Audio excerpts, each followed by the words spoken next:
नमस्कार, मैं हूं चित्रा त्रिपाठी और आप देख रहे हैं चर्चा विद चित्रा। आज की चर्चा ऐसे नेता के साथ जो एक ऐसे राज्य से आते हैं जहां के लोग अच्छे और बुरे पड़ोसी का अर्थ बहुत अच्छी तरह समझते हैं, जहां के लोग दुश्मन और दोस्त की परिभाषा भी बहुत अच्छे से जानते हैं। और आज के युग में जो इस फर्क को समझ लेता है वही मुश्किल हालात में उभरने की ताकत रखता है। मेरे साथ है अरुणाचल प्रदेश से आने वाले केंद्रीय मंत्री किरण रिजिजू जी, जिनके कंधों पर न सिर्फ देश की संसद चलाने की बड़ी जिम्मेदारी है बल्कि अमेरिका ईरान युद्ध के दौरान भारत के अल्पसंख्यकों की संवेदनाओं को समझने की जिम्मा भी इन्हीं का है, क्योंकि ये देश के अल्पसंख्यक मामलों के मंत्री भी हैं। इसीलिए आज हम 9 तारीख से शुरू हो रहे संसद सत्र की चर्चा तो करने ही वाले हैं, यह भी समझने की कोशिश करेंगे कि अमेरिका, इजराइल, अरब देशों और ईरान, रूस और चीन के बीच 2 हिस्सों में बढ़ चुकी दुनिया में भारत कहां पर खड़ा है। इस युद्ध पर भारत का स्टैंड क्या है? तटस्थता, संतुलन या नेतृत्व? खामनेई की मौत पर भारत के शहरों में हुए विरोध प्रदर्शन पर भारत सरकार का रुख क्या है? और विपक्षी दलों की ओर से लगातार जो आरोप लगाए जा रहे हैं उस पर मंत्री जी क्या सोचते हैं? बहुत बहुत स्वागत है आपका एबीपी न्यूज पर। पहले भाग में तो फिर विपक्षी दलों ने संसद चलने नहीं दिया था, नरवणे जी की किताब को लेकर इतना हंगामा हम सब ने देखा था, तो इस बार की क्या है तैयारी आपकी? नहीं, हंगामा होने से भी काम तो बंद नहीं होते हैं। बिल्कुल, डिबेट डिस्कशन जो होना चाहिए वो नहीं होता है, इसलिए हम लोग दुखी हैं। काम तो जो बिजनेस होते हैं सरकार का वो तो पारित हो जाते हैं, हमारा मेजोरिटी है, देश का प्रतिनिधि हम लोग कर रहे हैं, तो हम लोगों का काम तो बंद नहीं कर सकते। लेकिन कोई भी मुद्दे जब चर्चा में हम लोग लाते हैं तो अगर बिना चर्चा वो पारित कर देते हैं तो अच्छा नहीं लगता है। लोकतंत्र में चर्चा होना चाहिए, वही इशू है, अदरवाइज काम तो बंद नहीं होते। अब राहुल गांधी कहते हैं आप उनको चर्चा में हिस्सा नहीं लेने देते, आप बोलने नहीं देते हैं उन्हें। राहुल गांधी एक्चुअली में बोलना नहीं चाहते हैं, उनको सिर्फ हेडलाइन चाहिए। कांग्रेस पार्टी में भी राहुल गांधी से बढ़ के कई लोग हैं जो अच्छा वक्ता है, अच्छा बात रख सकते हैं, ज्ञानी भी हैं, समझदार भी हैं, पढ़े लिखे हैं, मेहनती हैं, वो बात को रख सकते हैं। लेकिन क्योंकि कांग्रेस का नेता राहुल गांधी को चर्चा में भाग लेकर के कोई सकारात्मक भूमिका निभाने का उसका कोई रुचि नहीं है, उनको सिर्फ हेडलाइन बनाना है, मोदी जी को गाली देना है और गुमराह करना है, वो उस खोज में रहते हैं, इसलिए चर्चा नहीं हो पाती है। अन्यथा अगर कांग्रेस का नेता एक समझदार व्यक्ति के पास होता तो आज संसद में बहुत अच्छी तरह से चर्चा हो सकते हैं। आप कह रहे हैं कि वो विषय की तैयारी करके नहीं आते, तो सिर्फ हमला करना जानते हैं। तैयारी का विषय नहीं है, वो नहीं चाहते हैं। उनका व्यक्तित्व, चरित्र, उनका सोच वो मिला जुला करके जो मैंने देखा है, मैं आकलन करके बोल रहा हूँ, उनको इसमें कोई रुचि नहीं है। अभी हाल ही में हमने देखा है कि किरण रिजिजू जी के सबसे ज्यादा निशाने पर राहुल गांधी रहते हैं। मेरा कोई निशाना भी नहीं बयान है। राहुल गांधी पर एकदम खटाक से हमला कर देना चित्रा है। जी, मैं निशाना किसी को नहीं लगाता हूँ। वो जब ऐसा काम करते हैं जिससे संसद का गरिमा को चोट पहुँचते हैं या प्रधानमंत्री का खिलाफ में ऐसे शब्दों का प्रयोग करते हैं या खुद का नेता प्रतिपक्ष का गरिमा को गिराता है, तब मैं उसका प्रतिक्रिया में जवाब देता हूँ। मैं निशाना नहीं बनाता हूँ, मैं प्रतिक्रिया इसलिए देता हूँ कि मेरे पास जिम्मेदारी है। और कोई भी नेता या कोई भी सांसद अगर बुरा बर्ताव करेंगे तो उसको सही रास्ता दिखाना तो हमारा दायित्व है। आज के दौर में जब हम आपसे ये इंटरव्यू कर रहे हैं उस समय ईरान, इजराइल, अमेरिका युद्ध बिल्कुल चरम पर है। भारत उसमें इन्वॉल्व नहीं है, लेकिन उसका असर हम पर जरूर पड़ेगा। तेल के दाम महंगे हो जाएंगे और भी तमाम मोर्चों पर भारत का स्टैंड क्या है ये पूछा जा रहा है। अमेरिका की ओर से हाल ही में ऐलान कर दिया गया और बाकायदा इसकी जानकारी रखी गई कि 30 दिनों का छूट हम दे रहे हैं भारत को कि वो रूस के साथ तेल खरीद सकता है। अब इसको लेकर राहुल गांधी हमला कर रहे हैं, कह रहे हैं कि समझौतावादी सरकार है ये। सबसे पहले तो राहुल गांधी का हर चीज़ को जवाब देना मेरे ख्याल से देश के लिए हानिकारक होगा। और जब विश्व में कोई भी घटना होती है तो सरकार का रुख क्या है वो सरकार ही बताएंगे। और अगर विपक्ष को सरकार से जानकारी चाहिए तो सरकार से पूछ सकते हैं या संसद में सरकार से मांग भी कर सकते हैं कि इस विषय में सरकार स्पष्टीकरण करे, जवाब दे, वो मांग करने का अधिकार है। लेकिन वही नीति तय करना शुरू कर देते हैं। अभी तो मैंने 2-3 दिनों से मैं देख रहा हूं, कुछ सांसद भी हैं और कुछ तो सांसद भी नहीं है, वो भी विदेश नीति तय कर रहा है। ऐसा होना चाहिए, भारत को ऐसा करना चाहिए। हर एक आदमी अगर विदेश नीति तय करना लग जाएगा, देश ऐसे नहीं चल सकता है। जब भी कोई बड़ा घटना या कुछ भी होता है दुनिया में, सरकार उसका आंकलन करते हैं, फिर सरकार उसका जवाब देते हैं, फिर देश के सामने में बात रखते हैं। कुछ भी घटना होता है, तुरंत उस समय सरकार को आप घेरने के लिए हमला शुरू कर देते हैं।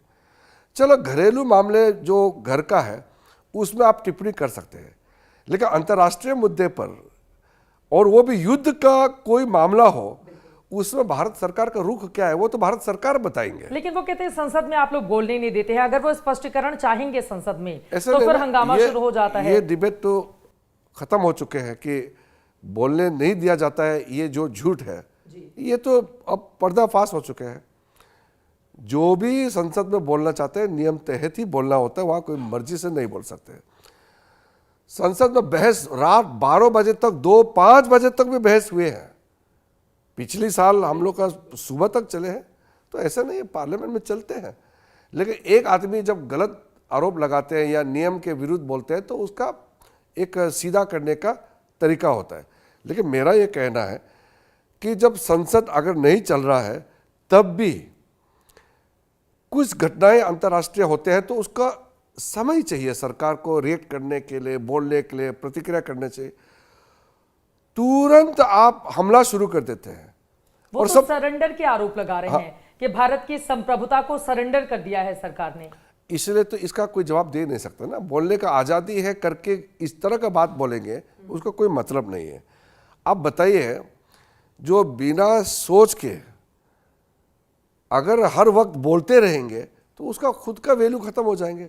अब चुनाव में कांग्रेस पार्टी का जो परिस्थिति क्यों ऐसा हो गया, क्योंकि उनका जो बोलने का अंदाज है, उनका जो शैली है, वो कोई मैच्योरिटी नहीं है, परिपक्वता कहीं नहीं दिखते हैं। राहुल गांधी आपको परिपक्व दिखाई नहीं देते? बिल्कुल नहीं है। नेता विपक्ष है। नेता विपक्ष तो इसलिए बने हैं कि उनको इस बार सीट उतना नंबर मिले हैं एमपी, जिससे नेता प्रतिपक्ष पर टाइटल मिल गया है। अदरवाइज तो मुझे तो नहीं लगता कि भारत का जनता फिर से कांग्रेस को उस तरह का संख्या कभी देंगे कि वो अच्छा भूमिका निभा सके या सरकार में कभी आ सके।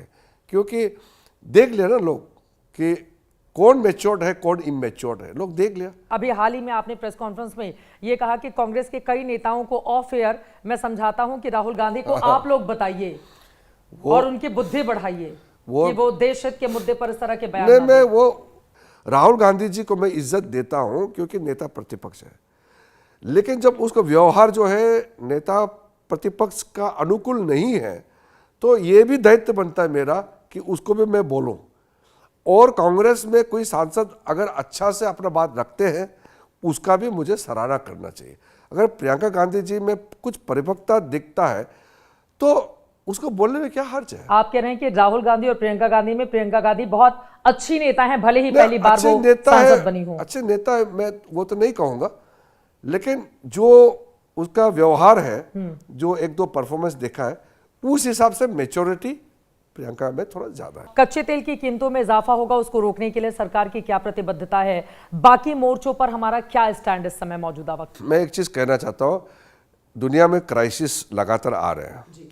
रूस यूक्रेन का, फिर उसके बाद में पिछली बार इजराइल और पैलेस्टाइन का उस एरिया में हमास के साथ में कॉन्फ्लिक्ट हुआ। इस बार ईरान, इजराइल, अमेरिका का कॉन्फ्लिक्ट चल रहा है।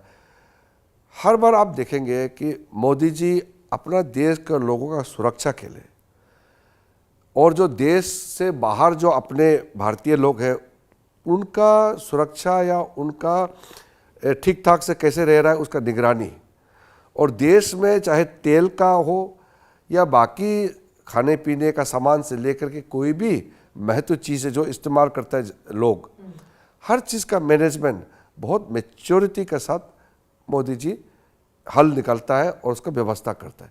इसलिए कोई भी चीज़ है, अब नीतिगत तो मैं कुछ कह नहीं सकता हूँ, और सरकार का पोजीशन जिसका पास दायित्व है वही बोलेंगे।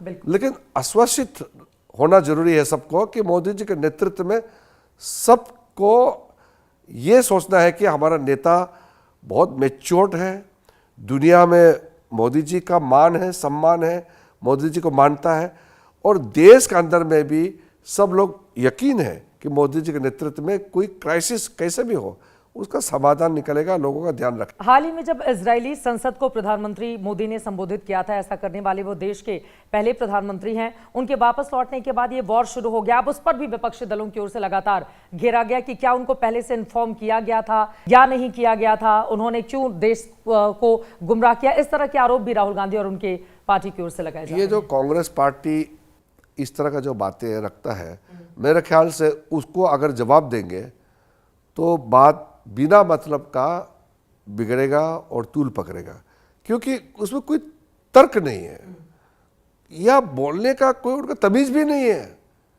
कब क्या बोलना है कांग्रेस पार्टी को, कब देश हित में बोलना है, कौन सा बात देश का विरुद्ध जाएगा, इसका भी समझ नहीं है कांग्रेस पार्टी में। लेकिन भारत का स्टैंड क्या है इस वॉर के बीच में? स्टैंड का तो मैंने जैसे कहा ना, प्रधानमंत्री जी और हमारे जो विदेश मंत्रालय का पूरा जो टोली काम करते हैं उस पर भरोसा करना चाहिए।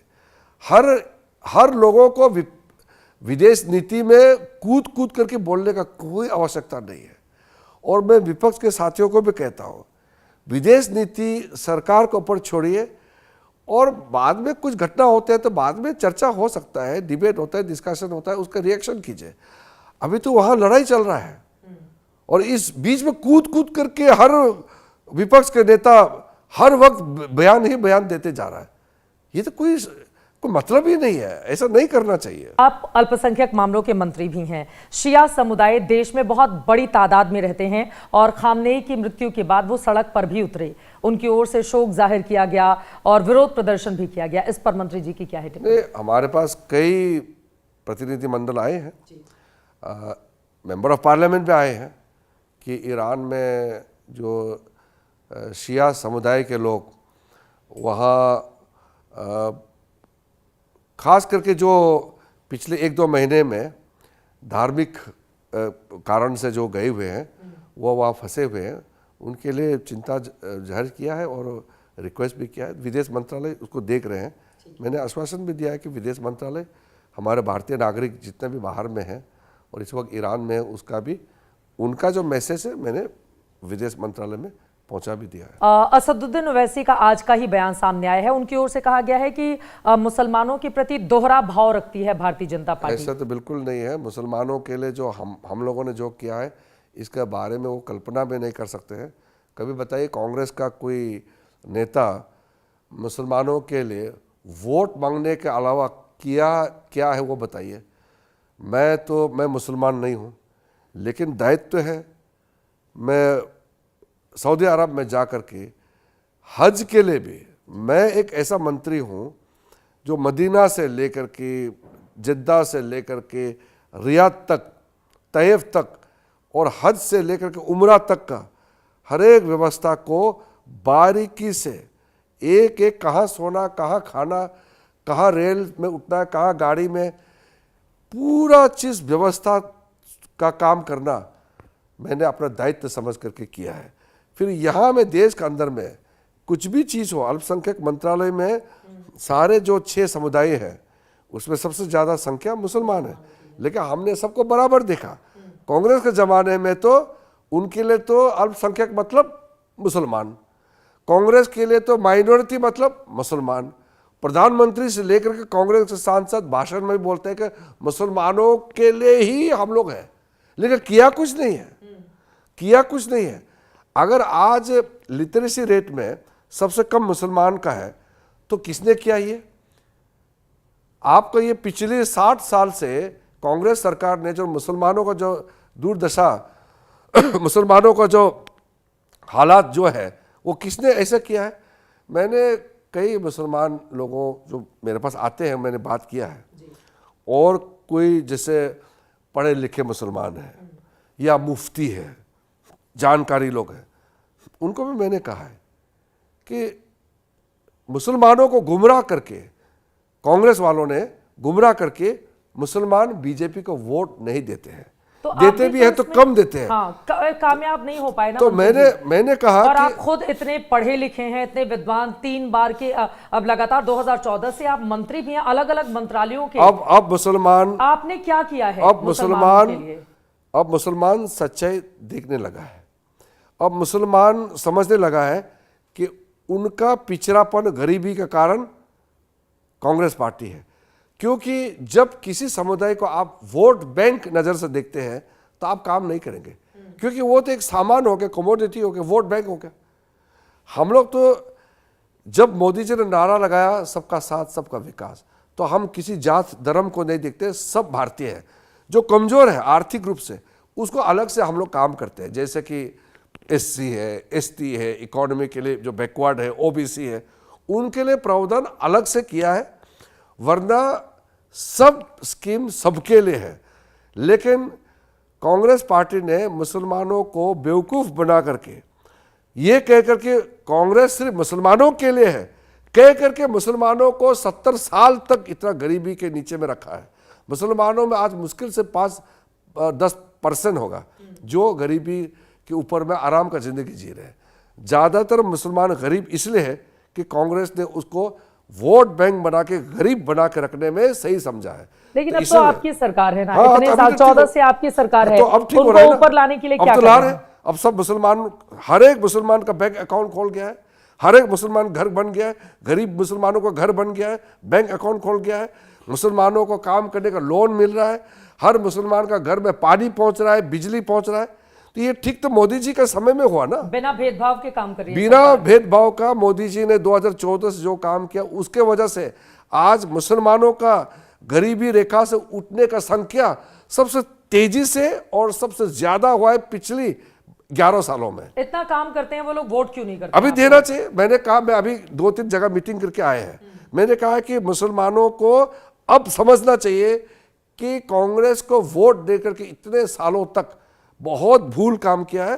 अब समय आ गया मुसलमान भी भर भर के बीजेपी को वोट देना चाहिए। बंगाल में चुनाव है, आप लोग पूरा दम लगा रहे हैं। घुसपैठिया एक बड़ा मुद्दा पश्चिम बंगाल के चुनाव में उठाया जा रहा है। असम में वहां के मुख्यमंत्री आप लोगों की ओर से भी लगातार, और आपने अपने मंत्री रहते हुए आपकी ओर से कुछ आंकड़े भी जारी किए गए थे। घुसपैठियों को लेकर सरकार की ओर से अब तक क्या किया गया और आपको लग रहा है ये मुद्दा बनेगा चुनाव? देखिए, सबसे पहले तो घुसपैठी जो इलीगल माइग्रेंट्स है या जो अवैध रूप से जो भारत में रह रहे हैं, ये कोई पॉलिटिकल मुद्दा नहीं, ये राष्ट्रीय मुद्दा है।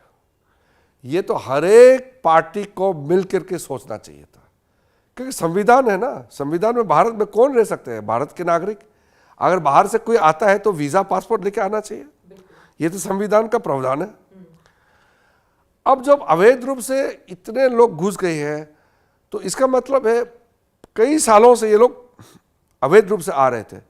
अब इसको बाहर निकाल के फेंकना है, वोटर लिस्ट से उसका नाम को हटाना है, या उसको किसी तरीके से भारत का नागरिक अवैध रूप से बनने से रोकना है, तो ये तो बीजेपी का एजेंडा नहीं हो सकता है, ये तो देश का एजेंडा है। कांग्रेस कहती है हमने ज्यादा घुसपैठियों को बाहर किया। आंकड़ों में अगर देखें तो बीजेपी कमजोर पड़ जाती है इसमें। चित्रा जी, इसमें बहस का मुद्दा ही नहीं है, क्योंकि इसमें कोई सुनेंगे नहीं, कांग्रेस का कोई विश्वास भी नहीं करेगा, क्योंकि कांग्रेस खुद ही कहते हैं कि आने दो इनको, अवैध घुसपैठियों को आने दो, ये तो कांग्रेस से करते हैं।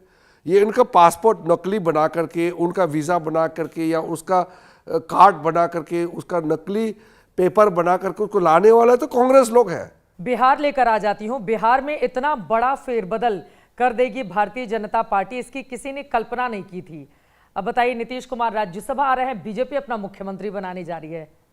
तो पॉलिटिक्स का एक अपना एक अलग अलग समय में अलग अलग उसका रूप होते हैं, और हर पॉलिटिकल पार्टी का एक अपना इच्छा होते हैं आगे बढ़ने का। और जनता दल यूनाइटेड और भारतीय जनता पार्टी कितने सालों से एक साथ काम करते हैं, मिली-जुली हम लोग का सरकार चलते हैं, केंद्र में भी साथ में है, स्टेट में भी साथ में है, मिल के काम कर रहे हैं। इसमें तो ऑपोजिशन को इसमें कोई तकलीफ होने का कोई विषय नहीं है। तेजस्वी यादव, अखिलेश यादव सब लोग कह रहे हैं हाईजैक कर लिया है मुख्यमंत्री को। उनको बोले अब एनडीए के अंदर में हम घर में हम लोग क्या कर रहे हैं, उनसे क्या मतलब है? वो इसमें क्यों कूद पड़े हैं, मुझे तो समझ में नहीं आ रहा है। किरण जी के बारे में एक और जानकारी मैं आपको दे दूं, इनको गाने के बोल पुरानी फिल्मों के भी, जिसको ये पसंद करते हैं, खूब याद भी रहते हैं। आपको इतना समय मिल जाता है गाना सुनने के लिए? नहीं, आजकल तो जैसे हम लोग गाँव जाते हैं या कोई कार्यक्रम होते हैं तब करते हैं। अलग से कार्यक्रम, गाने के लिए कार्यक्रम नहीं करते हैं या खाने के लिए अलग से कार्यक्रम नहीं करते हैं। काम के साथ साथ कुछ ऐसा मौका निकल जाता है जिससे आप फुर्ती भी कर लेते हैं।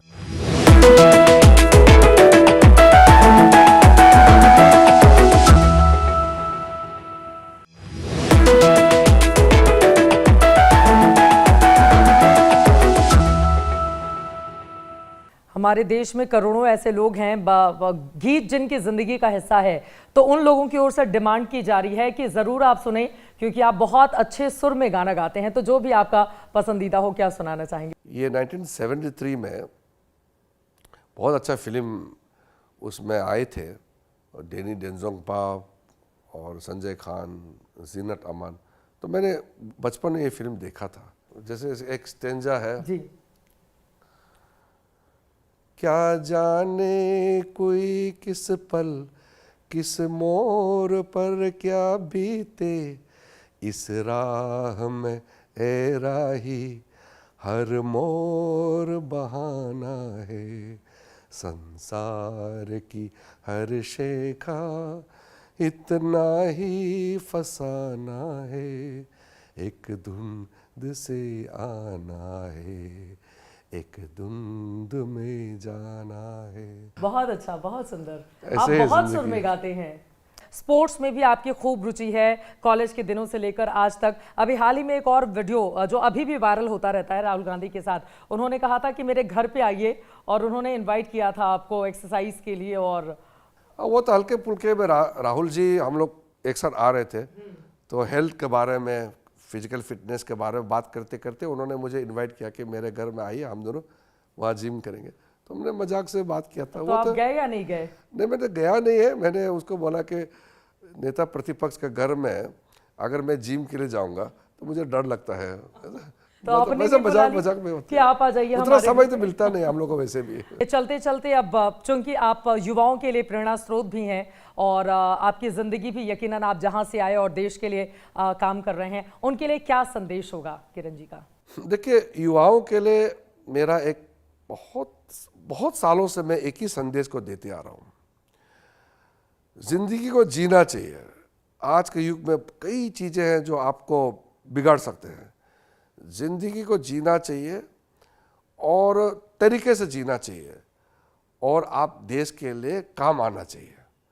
अगर आप देश के लिए काम नहीं आया तो फिर आपका जीने का कोई मतलब नहीं है।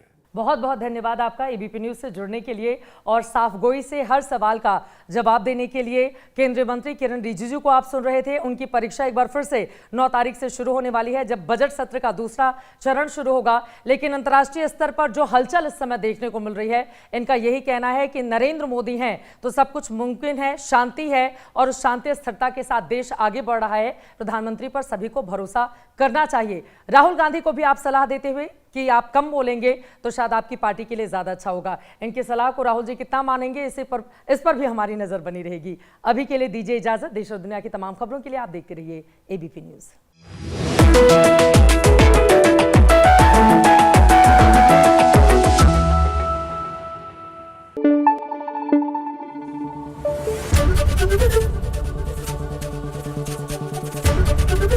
एबीपी न्यूज आपको रखे आगे।